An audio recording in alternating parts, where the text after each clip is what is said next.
Pemimpin senior Gerakan Perlawanan Palestina Hamas, Mahmud Al-Mardawi, menegaskan bahwa rencana Israel untuk menduduki seluruh jalur Gaza tidak akan berhasil dan perlawanan rakyat Palestina akan terus menguat. Dikutip dari Palestine Chronicle, Selasa, 6 Mei 2025, langkah Israel hanyalah bagian dari strategi yang lebih luas untuk menghancurkan semangat rakyat Palestina. Pernyataan ini muncul setelah bocoran yang mengungkapkan bahwa pemerintah Israel telah menyetujui rencana besar untuk menduduki jalur Gaza sepenuhnya. Media Israel melaporkan bahwa rencana tersebut mencakup perluasan operasi militer di seluruh wilayah Gaza hingga mencapai kendali penuh. Sehari sebelumnya, Kepala Staf Israel Eyal Zamir mengumumkan bahwa puluhan ribu panggilan cadangan telah dikeluarkan untuk menghadapi operasi tempur yang diperluas.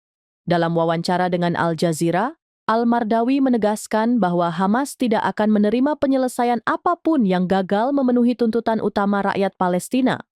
Tuntutan tersebut mencakup pembebasan semua tawanan Israel yang ditahan oleh kelompok perlawanan, gencatan senjata total, penarikan penuh pasukan Israel dari Gaza, dimulainya proses rekonstruksi pasca kerusakan, serta pembebasan semua tahanan Palestina di penjara-penjara Israel.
Download Tribun X sekarang, menghadirkan lokal menjadi Indonesia.